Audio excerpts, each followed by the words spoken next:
Oh yeah, oh yeah, oh yeah. Another 72 hours, y'all, and we're almost there. We're about what?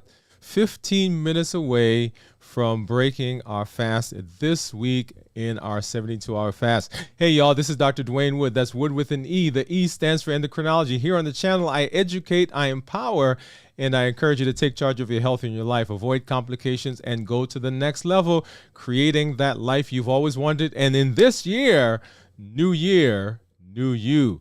Hey, hey, hey, hey, you know how we do. I've been talking all this year in our new theme, New Year, New You. We've been talking to adults with type 2 diabetes.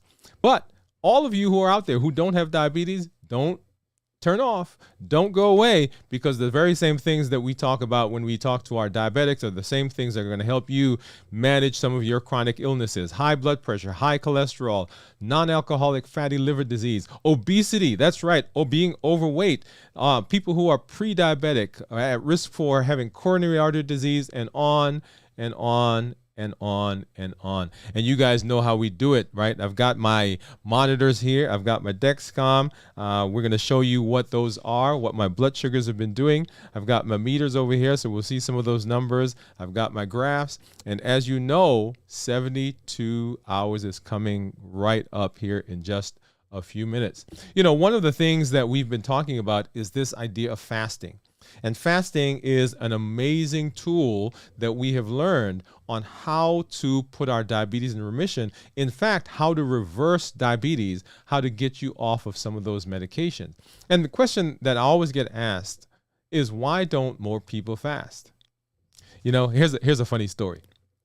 And I see a couple of my friends that are out there that are watching. So you may have heard this story already. We used to fast when I was a kid. We used to fast at church. This wasn't for a health reason. This were, because fasting has been this amazing thing that's been around for centuries. A lot of religions do it. A lot of cultures do it. But anyway, when I was growing up, we used to fast. At least we were supposed to be fasting, me and my sister. She's going to kill me for this. But my grandmother, who didn't go to our church, lived just a few blocks away.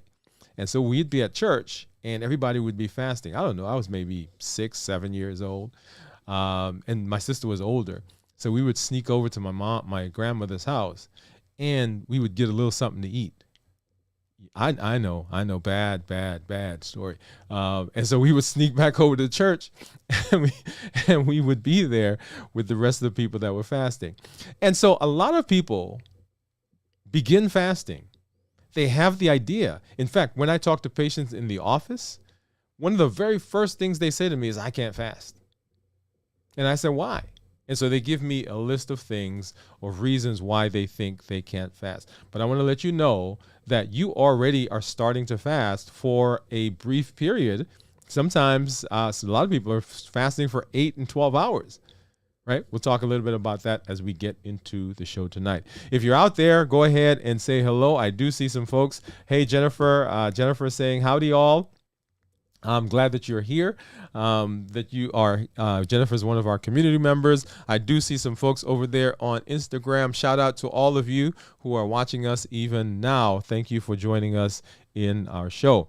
Now, as I always do, the very first thing I want to do is talk to you about how I'm feeling. You know, we go physically, mentally, and emotionally. One of the big issues that a lot of people will feel, and we'll get into this more as we talk about our topic, but for me, I'm feeling good. So this is just in another, 7 minutes is going to be 72 hours.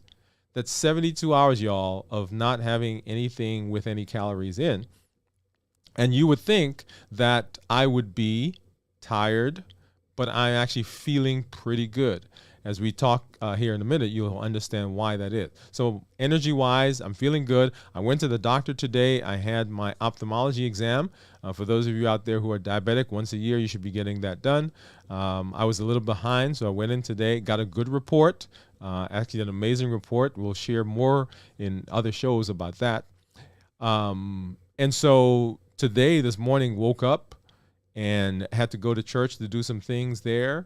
And went to my appointment, and actually I'm feeling no lightheadedness, no dizziness. And when you see my blood sugars here in a minute, You'll say, wait a minute, Dr. Wood, why are you not feeling lightheaded and dizzy? And we'll talk more about that. Okay, so physically feeling good. Mentally, as you know, and as I've been saying, after that first maybe 12, 15, 16 hours, the mental clarity begins to set in, because when we are burning up those calories, burning up those carbs, burning up that glycogen, the body then begins switching over to ketones. And parts of the body, the brain, for example, likes ketones more than it likes carbs. So when we are switching over to carbohydrates, right, as we're burning out those glucose molecules, then the body actually, you get this clarity of mind that a lot of people talk about. Thank you. My assistant is just bringing in my food that I'm going to break my fast. Hold on a second. All right. So that's physically, that's mentally. And then emotionally, this morning coming into today, I had a few things on my mind. We had a few functions that we had to do. And so there was a little bit of anxiety. So there were some times yesterday, y'all, when I was, when my team was eating, they were at work eating. And so there were those cues, right? It was that time. And so my body said, hey, let's go eat. But I wasn't hungry. It was all up here in my mind, okay? So physically, mentally, and emotionally, and I'm actually looking forward to eating. I didn't plan to eat. I did bring some stuff from work that I have in the refrigerator that we're gonna eat a little later. But mentally, I'm ready to eat, I think. Once again, that all has to do with what's going on in my mind and not necessarily what's going on in my body. All right, so let's hop over and let's take a look at blood sugars. And as you see there on the screen, that is my Libre monitor. And the Libre says that my blood sugar right now is 71. And you'll see that much of the day, the graph is not there at the bottom. And that's because my Libre expired as I was out. And I should have changed it this morning when I was leaving. It gave me a message and I said, oh, I'll be back home, but I ended up staying out longer. But if we look over at the Dexcom, you see my Dexcom right now says my blood sugar is 61. And for most of the afternoon, it's been below 70. And in fact, for most of today, it's been below 100. Okay, so that is there. Let's hop over and let's take a look at what my glucose monitors, these are the finger sticks, are going to show me. Here is my Contour. And as I mentioned before, we use the Contour meter in our office. And so I have one for myself that I use. And then, of course, the Keto Mojo meter, which not only gives us blood sugar, but it also gives us the ketones. So let's go ahead and get my Lancet. We'll get that finger stick. Get a good poke so we get a good drop of blood. All right, so let's get that over here on the Keto Mojo. And then I'm going to massage another drop of blood off for the Contour, and we'll see what that is. All right, so the Keto Mojo says that my blood sugar is 57. And this says, the Contour says it's 56. The Dexcom says 61. And then let's go back over, and the Freestyle is saying that it's 72. So for the first time, actually, guys, remember, I have a Freestyle that's saying a little higher than the Dexcom. Usually the Dexcom is a little higher. Now, I'm going to go ahead and change out this glucose strip for a ketone strip. And if you're out there, go ahead and put in, what do you think my ketones are going to be, right? I'm going to let this run, but I'm not going to show you what that number is. I'm going to let that run, and I'm going to come back over here. Okay, so what do you think the number is going to be? Because remember, I'm at 72, a little less than 72 hours, just 2 minutes away from 72 hours of fasting. What do you think what do you think the ketones are going to be? All right, so I'm not going to show you that quite yet. All right, so let's go ahead and let's talk about our topic. Okay, give me a second. I've got to pull something over here really quickly.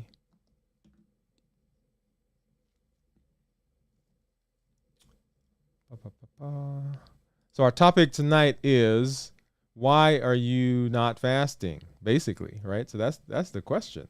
Why are we not fasting? And the reason that we often don't fast, there are lots of different reasons, right? There are lots of barriers that we may have, and we're going to talk about a few of those here. Right. So barriers to fasting. Barriers to fasting.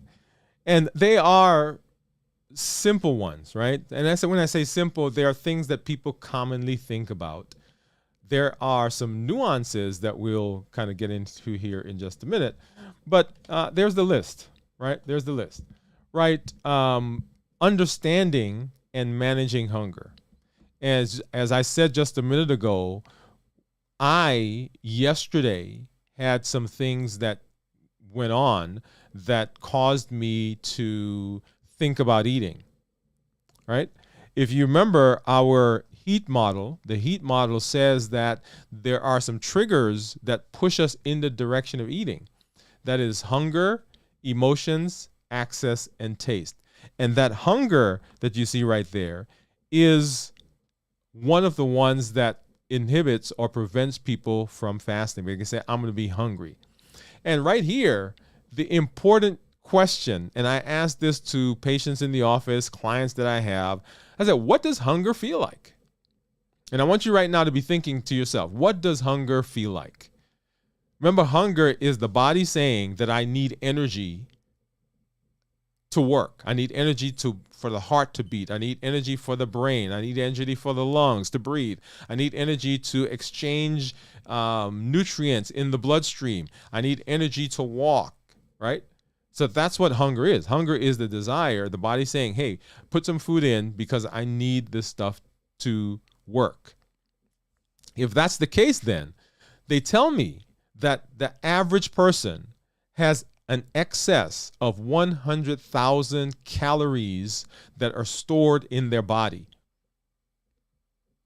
Excess of 100,000 calories. So if that's the case, then it cannot be hunger that's causing us to eat. People say, oh, well, I feel my stomach growling. Well, here's an interesting thing. We are so used to our stomachs being full that when the stomach gets even slightly on the low side, slightly empty, then we think we're hungry. Because we're used, that Thanksgiving feeling when you eat and your stomach is just stretched, right? We're so used to having that kind of feeling that even when there's still stuff in our stomach, we go ahead and we eat. That's why a lot of people eat. And we've been told, right, eat every couple of hours. Well, we eat because we like the feeling, the sensation of it. So getting used to having that sensation is one way of counteracting this idea of hunger, right? So the other thing to understand is the difference between hunger and appetite. Hunger and appetite. Hunger is a physiologic thing. It is what the body says, hey, I've got to have it. Appetite is just our brain telling us for some reason that we want to have that thing. Like people will say, I have an appetite for this. I think I may have told you the story of this lady that I saw. And she was saying that, Easter was coming up. And she said, hey, during Easter, I'm going to have a rough time because I just crave sweets. So I said to her, I said, well, what sweets? Is it, chocolate, candy, whatever? She said, no, it's not the chocolate, right? There are these fruit tarts or fruit hearts that she wants, right? And she craves them. And whenever it comes around, I said, well, do you crave this all the time? She said, well, usually, but Easter, when Easter's coming, that's the thing right there. And I said, well, what makes you crave them? She said, well, I don't know. It's just, I like the taste. I like how it feels. And I said, okay, well, tell me, when was the first time you had one of these sweet tarts? And she said, oh, you know what? When I was a kid, my family moved around because my dad was in the military, right? So notice what happened, right? There's a story behind these tarts. Right? She said, anyway, so my dad moved around. And so we would move to different places. And my mother would always, kind of keep me close to her. And one time we moved to this town, and there was a store about 2 blocks away. And I was around 8 years old. And my mother said I was old enough to go to the store by myself.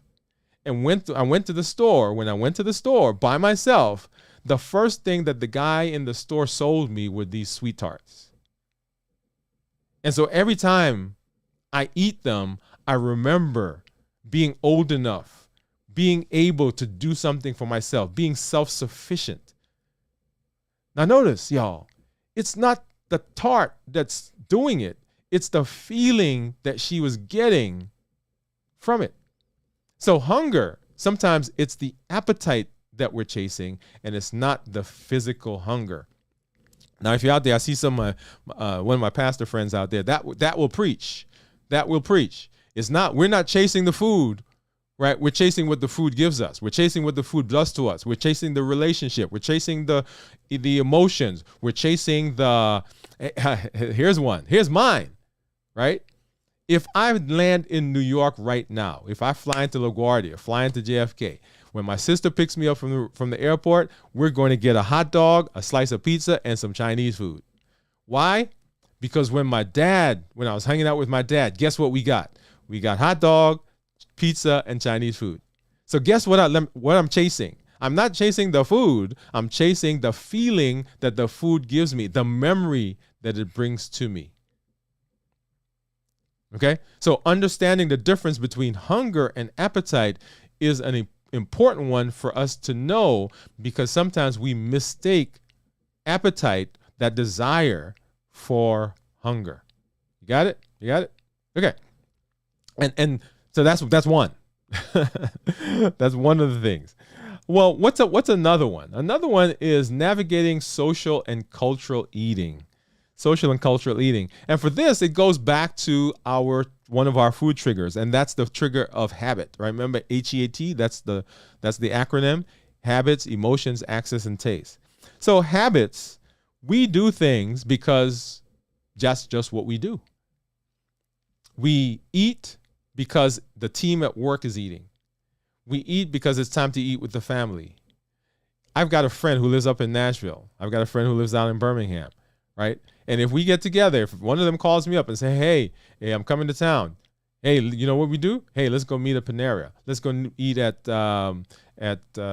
wherever, right? Chipotle. Not to give advertisement to those places, right?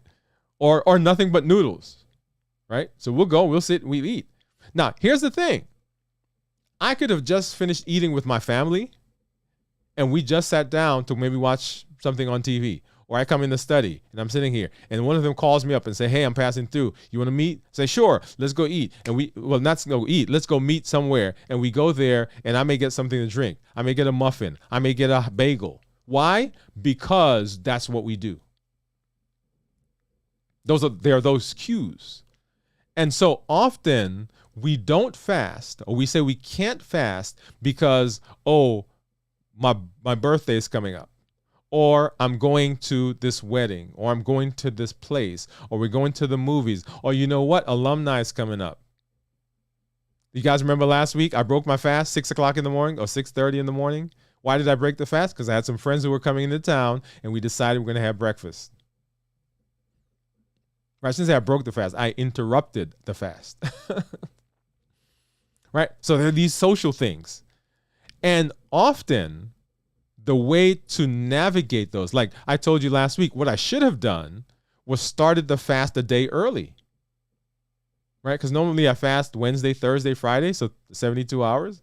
If I had started that on Tuesday, then when they showed up on Friday, it would not have been an issue. But that on my part was kind of social or poor planning. But normally there are these cultural things that happen around us. And that's why often not just fasting, but a lot of the diets that people go on, they don't work, not because they don't work because of the social and cultural eating that we do. For example, I can't tell you the number of people who have tried intermittent fasting, and they come back to the office and say, hey, I can't do this. And I say to them, hey, what happened? They say, well, I was eating, and my window closed at 5 o'clock. And so I would not eat again until maybe 9 o'clock the next morning. I said, well, that's great, right? Yeah, don't you think so? That's a great window, eating or fasting window. And they say, yeah, but my family eats dinner at 6 or 7. And so it became tough to see the family eating at 6 o'clock or 7 o'clock or 8 or whatever time it was. And I ended my time. I couldn't eat anymore after 5 o'clock. Right? Notice it was a scheduling issue. And so what do you think the trick to that was? How do you think we fixed that? I say, hey, wait a minute. Why don't you push your window back? Eat with the family. Let that be your last meal until the next day. But sometimes we get so caught up in the timing that throws the whole system off. An example, probably 3-4 weeks ago, you guys remember that last week it happened again. So I normally start fasting at 6 o'clock on Tuesday night. 6 o'clock Tuesday night. That's the plan. Every night, every Tuesday. That's what I'm doing. But last week I had a meeting that ran over. And so I was talking to someone in the meeting, and I said to myself, hey, I'm supposed to be starting fasting now, but I pushed the window back so I could continue doing what I was doing, and it didn't cause an issue, right? In fact, we just passed 72 hours, y'all. 72 hours, another one in the books. 72 hours. So I just passed 72 hours, and that 6:30 was 72 hours. Why 6:30? Why wasn't it 6? Well, because on Tuesday night, I pushed it back a half an hour, right? I was at the office. I got a call for a consult. I had to go over to the hospital to see a patient, and I went, saw the patient, did what I needed to do for them, got them all tucked in, went down to the cafeteria, got something to eat, went back to the office, ate, and started the fast half an hour late. So we can adjust. We can do all those things, right? So we have to learn how to individualize. We have to learn how to adjust and adapt, okay? So once again, we're talking about barriers, y'all, barriers to fasting. So why are you not fasting? The next one is dealing with low energy and fatigue. Low energy and fatigue. And I love this one because this one really puts us in the conversation about fasting. As I've said before, there are 3 phases of fasting. There's the preparation for fasting, there is the fast itself, and there is the breaking the fast. And all 3 components are just as important as the others. Because you cannot have a successful result of fasting if you break the fast incorrectly. You cannot have a good fast if you don't start and prepare for the fast well. So often what happens we're talking about low energy and fatigue. I say, if you're going to fast the day before you fast, a couple of days before the fast, you can't just be up, right, until 5 o'clock in the morning, right, haven't slept for 24 hours, 36 hours, and then decide you're going to start fasting. Because fasting, while it is a physical thing, it is also a mental and an emotional thing. So you've got to be rested, well rested, right? It's kind of like being a counselor or a psychiatrist or being a physician or actually any kind of job that you do where it requires focus. If you stay up late, if you don't sleep for 2 days and you go to do that job, you're not going to be effective. In fact, they tell me that someone who has not slept for about 24, 36 hours, and don't quote me on the exact number, but I think it's about 24 hours, they behave just as if they were intoxicated. Right? So fatigue. So if you're coming into the fast fatigued, then the fast is not going to work.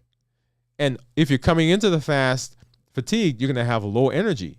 So that as soon as those blood sugars start to go down, then you're going to start feeling lightheaded, dizzy, sweaty, and your heart rate's going to go up, and you're like, oh, fasting is not good for me. Well, it's not that it's not good for you. We didn't prepare for the fast. Okay? The other thing is, and let me show you here really quickly, that's what my blood sugar is right now. That's according to my Dexcom. If your blood sugars have been continually high, when your blood sugars start coming down to normal or even getting below normal, then you're going to feel lightheaded, dizzy, sweaty. Now, I have patients who are used to having their blood sugars up in the 200s, 300, sometimes 400, and we bring their blood sugar down to the normal range, which is about 100, 110, and they feel as though their blood sugar is 30 or 40. Why? Because they're so used to having this big push of glucose in their system that when it comes into the normal range, then their body can't really function there. Okay, so low energy. And so what's the answer to that? The answer is to do a good job of preparing, right? So it's not that you can't fast. I know that's a barrier. You think you're going to have low energy. You're going to be fatigued. You want to make sure that you're doing a good job of preparing to get into the fast. Another component of that, of course, is hydration, right? You want to make sure that you are hydrated as you are getting further and further into the fast. All right. So once again, we're talking about barriers, those things that prevent us from fasting. The next one is, addressing emotional eating. Y'all. This one right here, I'm going to tell you, so when we talk about the HEAT model, the acronym, habits, emotions, access, and taste, the big ones for me are emotions, access, and taste. I've already told you about the taste thing, right? The taste, right? The memory of the thing, the memory of the relationship, the memory of the feeling, the thing that I'm chasing. I'm not chasing the food. I'm chasing the feeling that the food brings to me. There is a acronym, right? Don't be too hungry, angry, lonely, and tired. That's it right there. Because those are the things. It doesn't matter. Here, let me tell you this, right? You can decide that you're not going to eat something, but if you're tired and that thing is right there, you're going to eat it. If you're angry and that thing is there, you're going to eat it. If you're depressed, if you're sad, if you're lonely, if you're bored, and you've made a decision that I'm not going to have it, that thing is right there, guess what? We're going to eat it. So often I tell people, I don't want you to necessarily fight the food. People say, okay, I'm not going to eat ice cream. I'm not going to eat ice cream. I'm not going to eat ice cream. And they end up eating the ice cream. Why? Because their power, their willpower is not strong enough to overcome the emotion. So it is a losing battle. So stop fighting the food and let's deal with the reason that we're going after the food, y'all. I tell my colleagues, right? If you're a coach out there, if you are someone who works in healthcare, if you're a wellness, whatever, stop trying to steal people's food. It's not a food problem. It is not a food problem. Deal with the reason that they're going to the food, and then we don't have an issue with the food. But the more we try to take the food, the harder they grasp on and they hold on to it. They're like, no, you're not getting this. And here's the thing. You can make a decision, right? And you guys know my story. Ben & Jerry's ice cream, Cherries Garcia. That's it right there. Right now, well, I hope I've overcome. Somebody pray for me. I was gonna say right now, if my son comes in with some Ben & Jerry's ice cream, we have to end this scream. But no, I'm not there, y'all. I'm not there. But here's the thing, right? So we were in Ohio, right? I was doing my residency at the time, and Ben & Jerry's, and we decided we're gonna lose some weight. We're gonna be good, right? That we're gonna be good. And we white knuckled it. We stopped eating Ben & Jerry's ice cream. And so I was like, yeah, I'm not having any of that. None of that. A week, 1 week, 2 weeks, 3 weeks, 4 weeks, 5 weeks, a month, 2 months, 3 months, 4 months, 5 months, 6 months. I don't remember how long. Probably about 9, 10 months. Almost a year. No Ben & Jerry's ice cream. but I haven't dealt with the reason that I was eating the Ben and Jerry's ice cream. I was just not eating. I had just decided I was going to do this by a force of will. And one day, y'all, my wife sent me to the grocery store. I think it was Kroger's. And I went and I picked up what she wanted. And I was minding my own business. I was heading to the checkout counter to pay for the stuff that she'd asked me to get. She sent me. And I walked by, and they had those end caps. And I happened to walk by this end cap, one of the freezer end caps, the freezer section.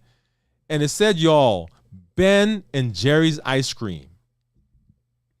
Buy one, get one free. And I, as they say down here where I am in this part of the country, I finna lost my mind. I got one. I put it in the cart. I was heading to the cash register. I said, wait a minute. This is poor stewardship. Because the thing said what? Buy one, get one free. So if I just bought one, I wouldn't be, right? So I went back and got another one. I did. And now I'm on my way home. And then it occurred to me that there was this person at the house that didn't expect me to come home with Ben and Jerry's ice cream. So y'all, what did I do? That's right. I stopped on the side of the road. Oh, I'm telling the truth. Stopped at the side of the road and ate the Ben and Jerry's ice cream. Now here's the funny thing. I don't even remember having a spoon, y'all. So I don't know what I ate, maybe a credit card or my fingers or something. But when I was finished, when I took off, when I started driving again, both Ben and Jerry's ice cream were gone. So I'm telling you, it's not a food issue. It's not a food problem. So when we're addressing food, emotional eating has to come into play. And that's why several weeks ago we had a session where we learned the tool of emotional intelligence. That is the ability to understand your emotions, other people's emotions, and use them effectively. Becoming in tune with yourself and the things that are driving you. That's the way to combat food. There's a gal that I call, and I've never met her. But when I have a Ben and Jerry's attack, if I'm up late at night, if I get called from the ER and they say, hey, I'm going to talk to you about a patient, I'm up right now, and my brain says to me, hey, you're up, go get something from the refrigerator. Well, it doesn't happen too much now because I don't have any in the house. But I remember having some, and I called and they said, hey. She's my sponsor, by the way. And she said, hey, Dwayne, what's going on? I said, I don't know. I'm just up. She said, you have some Ben and Jerry's ice cream? I said, yes, I do. And yo, she told me a crazy thing one time. She's like, go to the sink, open the container, turn on the hot water. I said, wait. What are you telling me to do? I ended up taking that Ben and Jerry's to my mother-in-law's house, right? So getting it out of my house. Probably should have done what she said and put it under the sink. But emotional eating, y'all, is a big component. And dealing with that's one of the barriers. Because, I can't give up that thing. What am I going to do if? Now notice, right? The brain is saying, wait a minute, that thing that you eat, that's what gives us comfort. That's what helps us through stress. That's what helps us with this relationship, with that job you don't like. That's what helps us with our self-esteem. And if we're going to be fasting, what are we going to do when those feelings come?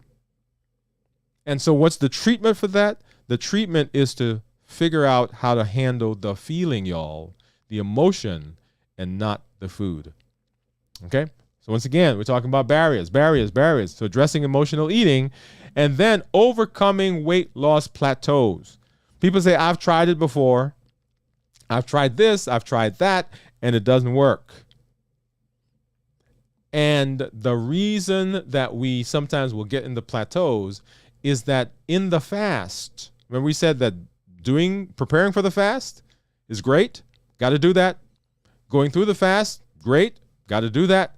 But coming out of the fast, y'all, is just as important as how you go through the fast. And so often we come out of the fast and we begin eating things that will derail us. Now, what are some ideas? What are some basic tenets of fasting? So when you come out of the fast, one of the reasons for fasting is that we are trying to minimize spikes in blood sugar. We're trying to deal with our calories that we take in. We're trying to decrease insulin, right? And insulin is the culprit. Let me give you an example. So you come out of a fast and you have been whatever, you've been craving. Maybe you have an appetite for something. And you go and you grab something that's highly refined, something that's full of sugar, something that has a lot of carbs. You eat that, and what happens? As soon as you eat it, the blood sugars go up. The blood sugar spikes.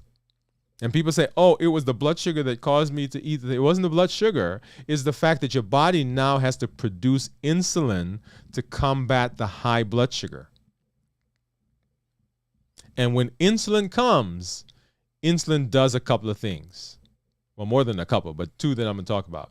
Number one, insulin is the switch that tells your body whether to use what you just ate as energy to run the body or to put it in storage. Insulin is the switch. So anytime insulin is up, insulin says store it. It doesn't matter. Insulin says store that.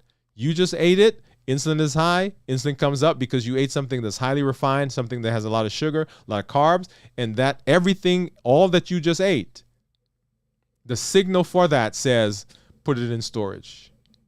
And so people say, hey, wait a minute, I've been fasting and I'm not losing weight, or I've gotten a plateau. I say, hey, what do you eat when you break your fast? Say, I ate a piece of pizza. Well, guess what? Carbs came out, carbs went in, sugar went up, insulin came out, insulin says store that. Insulin also, when it's high, it makes you crave stuff. So all of a sudden, you ate something after fasting, and people say when they come out of the fast, they ate something that has a lot of carbs, and for the next 24 hours, they are ravenous. They can't get enough to eat. I say, wait a minute, but you just went through to 24 hours, 36 hours, 48 hours, 72 hours. How come all of a sudden you're starving? That's because of how we broke the fast. Right? So if you're at that plateau, my question is, what are we doing in the eating period, the eating window? What are we taking in? And is that the thing that's causing us to have problems with our weight? Because y'all. So this is a great place let's go ahead and let's look back over and let's see what my ketones were. All right, let's see what my ketones were. What do you guys think? Anybody out there want to give me a guess? What do you think my ketones are going to be? Okay, let me get my monitor on. And I'm going to go over to my Keto Mojo app. If I can, there it should be in there somewhere. Here we go. Keto Mojo app. I'm going to pull that up. I'm going to get it to sync and pull over what my glucose is. All right. So look at that, 3.9. 3.9 is what my glucose levels, my ketones are. So talking about ketones, remember ketones that are less than 0.5 are considered normal. 0.5 to about 1.5 is considered nutritional ketosis, and above 1.5 is considered therapeutic ketosis. So we want our ketones to be, I was going to say as high as possible, but we want them to be above 0.5. right? That tells us that our body is burning ketones. And this answers the question, right, that I posed earlier. If I haven't eaten for 72 hours, why don't I feel weak, tired? I don't feel weak and tired, one, because my body has switched from burning sugar to burning ketones. It's kind of like that hybrid car, right? So you burn gas or you could burn electricity from the battery. Well, if the gas runs out and your battery is full, then you don't worry. And so as you are seeing ketones, as you're seeing the ketones there, my ketones are above 1.5, right? So we're well into the therapeutic level. And so my body is now burning an alternate source of energy and is giving me energy from that source. Okay? So 3.9. And then if we look at the graph, just to kind of go through this, when the blood sugars, which is that tan line that you see on the screen, the tan line is the blood sugar, and the ketones are the kind of turquoise or blue, whatever color that is, line. And notice when I'm eating, my blood sugars are 113, 114. And as I begin fasting, the blood sugars are going down and the ketones start going up. When insulin is on board, you cannot burn ketones. Insulin does not allow you to burn ketones. Right? When insulin goes down, and insulin goes down when the sugar goes down when we fast. And so that's the process. And guess where the ketones are coming from? Right? Guess where the ketones are coming from? The ketones are coming from the fat cells. And you guys have seen me, you've watched me, you've seen my weight changing, right, over the course of this past year. All right, so that's my month view. That's my month view, y'all. All right, and I'm going to go back here. This right here, going way back, that was, that's 200 and, how old was that? 240. I think that was March of last year, 240 pounds. Right. If we go back further in my history, let's see, where is it? One of these. This is like 260 or something. That's 249. I think 260 is over here. 259, 260. Right. And so coming. So last year we decided, hey, we're going to go on this fast. We're going to go on this health kick because we're preparing for New Year, New You. Okay? And I set a goal of 1 pound, half to 1 pound per week. So March of 2023 to March of 2024, so 1 pound per week from this point would have been 188 pounds. Sorry, brought me down to 188 pounds. And you guys saw we celebrated several weeks ago getting to 188 pounds. And if I show you where we are right now, here we are at, let's see, what were we today? 184 pounds.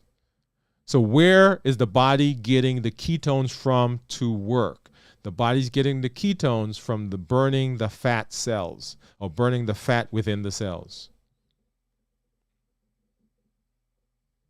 So can it work? Yes, it can work. We've got to do it. We've got to do it in the right way. Okay? All right. So let's see. Let's hop over. Let's see. We got some folks that came in. I know. So Jennifer said, howdy, y'all. A single Winston said hello. Single Mission said hello. Teresa, hey, Teresa. Everything. Evening, Dr. Wood and everyone. And you guys, you got to excuse me. My eyes are still a little dilated. So I'm seeing the screen here. Sometimes I'm seeing a little double, but that's okay. Teresa is giving a hand clap. Steve, what's up, man? Steve says hello. Teresa said, glad to know that you are one of us. Oh, yeah, Teresa, I'm in there. And a single mission. I think you're laughing at my story. Is that my Ben and Jerry story that you're laughing at? And let's see who we got over on this side. So a lot of folks over here on Instagram. Marion said, too much food around. Yes, I get that. FXGM TV says, good evening, all. FXGM said, hi, baby. Let's see who we got. We got Blessings, Lee, Major, the boss. And lots of smiley faces. The feeling. That's right. We're always fighting. We're always chasing. We're chasing the feeling. We're not chasing the food. We're chasing what the food does for us. All right. So now let me hop over. And, we've been changing up a little bit what we've been eating. So my son brought for me. Hold on a minute.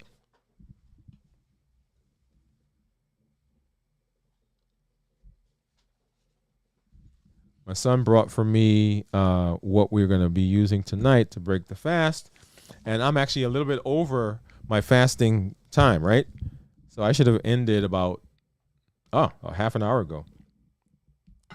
So let's see. Let's hop over. Let's do this one. So I've got here some cheese, and I've got some broth, right? So broth, that's how I'm going to start. I don't have any nuts. I don't have any almonds or cashews tonight. I have noticed that if I do eat almonds or cashews, that my blood sugar does spike up, and then I'm hungry. And so I've decided that I'm not going to use that to break my fast. Now, I still have those, and I still use those, and I still eat those because they are a healthy source of energy for me. But I don't do them to break the fast, because when I do that, I get that big spike in not big spike, but my blood sugar goes from maybe 70, whatever it is right now, 60. My blood sugar will go up to about 130, 140, 150. And it comes back down, but it comes back down because my body has to produce that insulin, right? So I don't want during those first hours of breaking the fast to have that bigger spike. And so what I've decided to do is I have decided to change the things that I'm eating to break the fast, because I'm also trying to extend the ketosis that comes from the fast, right? Because I'm putting calories in now, but I'm still not putting in a lot of carbs. And so you guys saw, and let me do it. Let me see, maybe that one. Right. So you guys don't know how good it is after 72 hours to taste something. And this is broth. This is beef broth that I'm going to have. When my son makes this, it tastes so much better than when I do it. Yeah, I guess maybe he doesn't put as much water. He puts more water than I do. And so usually when I make it, it's very salty. That's so good. All right. So that's what I'm eating. And then I've got some, what do we have? Some white cheddar cheese. I've got some pepper jack cheese. Yeah, I'm just going to eat, right? So I know you guys don't want to see me eating. Oh, you do want to see me eating, but it tastes so good.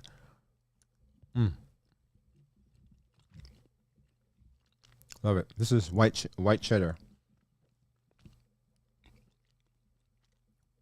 Oh, yeah. So if you're out there and you've been fasting, put it in the comments. Where are you in your fasting journey? How many hours have you fasted? If you're not yet working on fasting, how many hours do you currently not eat? And that's because you're sleeping anyway, right? You're sleeping. And where does that put you? And let's see, Jennifer says, so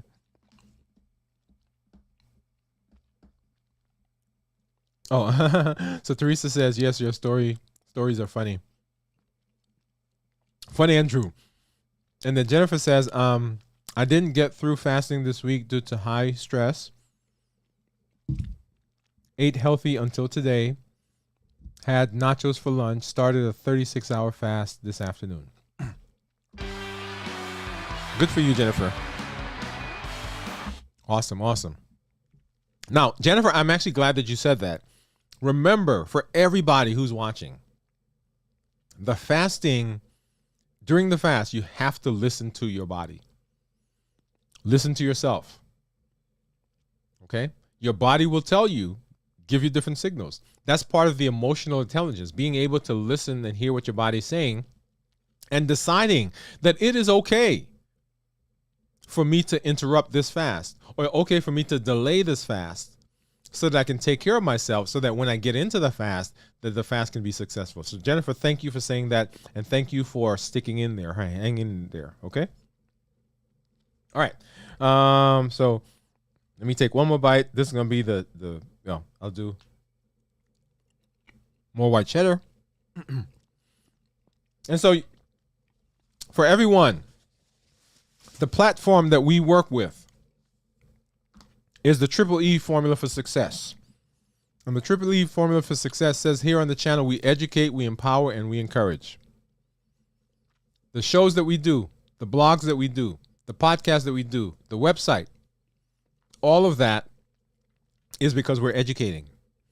We empower by providing tools. The tools are fasting is a tool. Our discussion on emotional intelligence is a tool.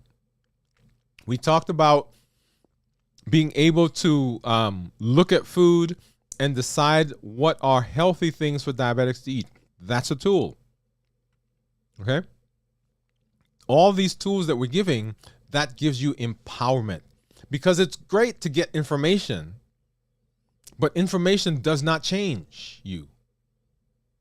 Information informs you, but the tools that you get to put into practice are the things that produce the change. And then here in the community, we encourage, right? Encouragement comes from the community. And that brings us to our HEAT model.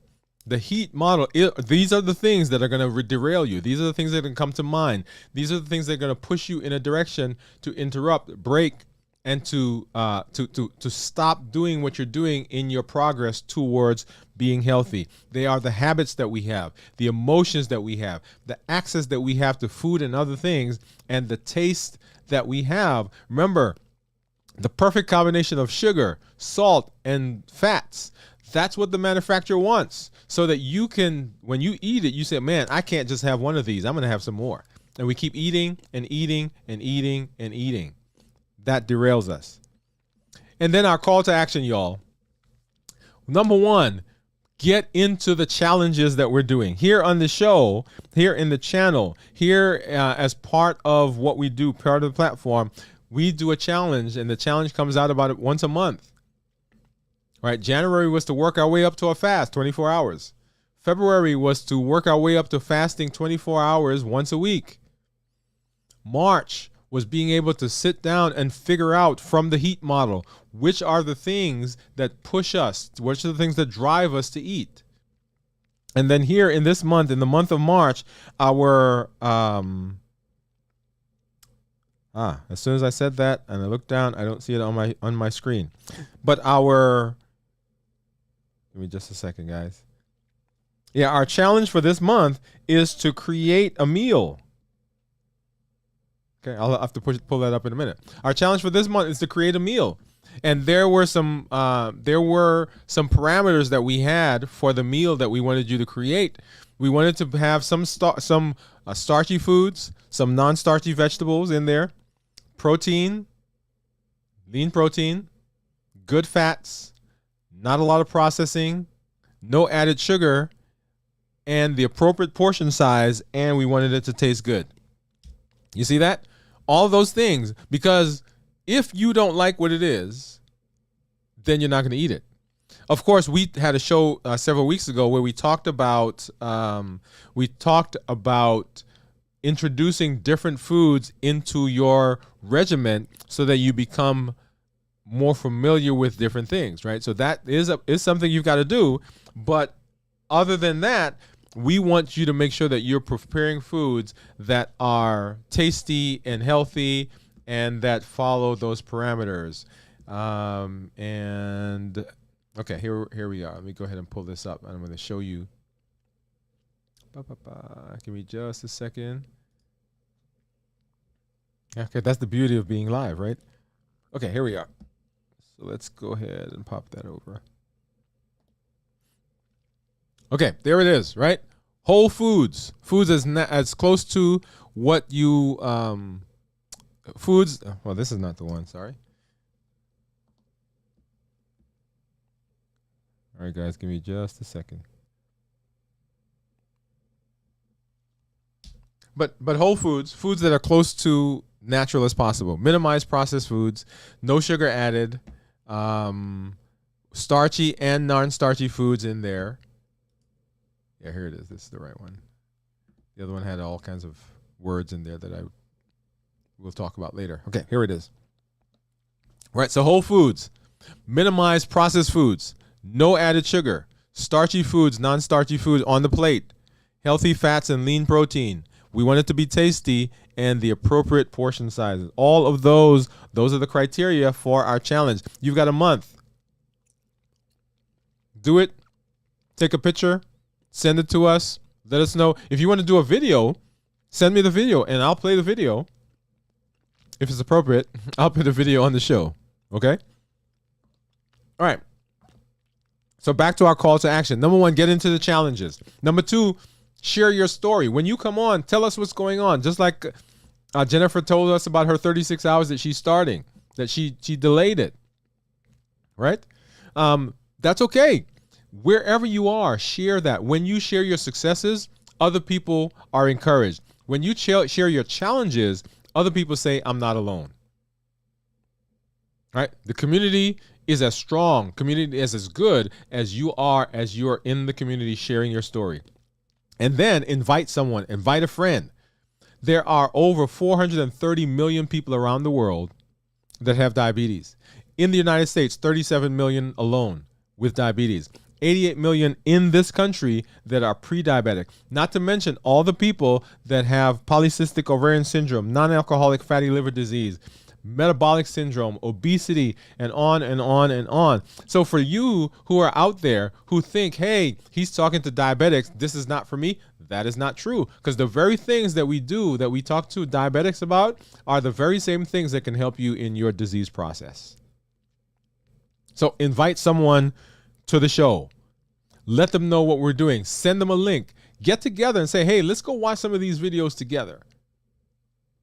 And let's improve our health. Let's work on where we are so that we can be healthy. We can create the life we've always wanted. We can avoid complications and we can go to the next level. Awesome. All right. Let's see. So Jennifer says that. Okay. Steve says, I finished the 24-hour fast last night. I had my blood work appointment this morning. Yay, Steve. Good for you. Coming up here in a few weeks, Steve, we're going to actually go through a show where I show you my blood work, because I actually just had, I have my doctor's appointment next week. I had blood work again last week. So I'm going to compare for you the ones I got in January. Well, December, January, and February, I think is when I got them. December, January, and March. So we'll do that. So this will be a great time to see for you to talk about what's going on. Okay.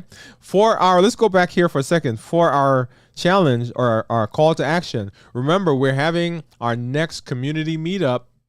Next community meetup is going to be the 18th of April at 7 o'clock Central. And we'll put that link out. You got to come to the show to get that link. All right, we'll let you know how you can be a part of that coming up here soon, okay? And then let's see, a single mission said, I did a 48-hour and ended with a vegetable broth that was not good, but it was low carb, LOL, then had protein and fat with a little carbs. Okay, very good. Good for you. All right, so you see that 24 hours, we got a 48 hours, we got a 36 hours that's starting right now. So I had someone say on the show several weeks ago, or maybe 2 weeks ago, that they were able to decrease their blood sugar, their blood pressure medicine. Someone said they were able to decrease their insulin, right? These are all things. These are all y'all side effects. That's what I'm saying. These are side effects of our main goal. So when you lose weight, right now, we're not talking about weight, but guess what? You lose weight. We're not talking about getting off of blood pressure medicine, but guess what? As you go through the process, you get off of blood pressure medicine. So all those things improve as a side effect of what we're doing. And so I'm very excited about all of that. All right. And Teresa says, I have done a 24-hour, but I am still intermediate fasting. Teresa, hey, come on. Right? So progress. We love progress. Well, y'all, I'm always excited when I get to come on and hang out with you guys. Always excited when I get to hear your stories. I'm going to tell you, like I keep saying, you are a part of my support group. You are part of my community. And so I get better, right? I do better because I got to come on here and talk to you, right? I say, hey, what's Teresa going to say? What is Jennifer's going to say? What is Steve going to say? Right? What are my community members going to say? Right? What questions will they have? A single mission. I'm glad that you joined our group. Right? So when I'm here, I am getting empowered. I am getting encouragement because you're here and you're hanging out with me. But anyway, y'all, this is Dr. Dwayne Wood. That's Wood with an E. The E stands for endocrinology. Here on the channel, I educate, I empower, and I encourage you to take charge of your health and your life, avoid complications, and go to the next level. Create the life you've always wanted. And in this year, y'all, new year, new you. Have a great weekend. We'll see you at our show Monday at 7 p.m. Central as we continue our quest and our strive and our goal of a new year, new you. Good night. Have a great weekend.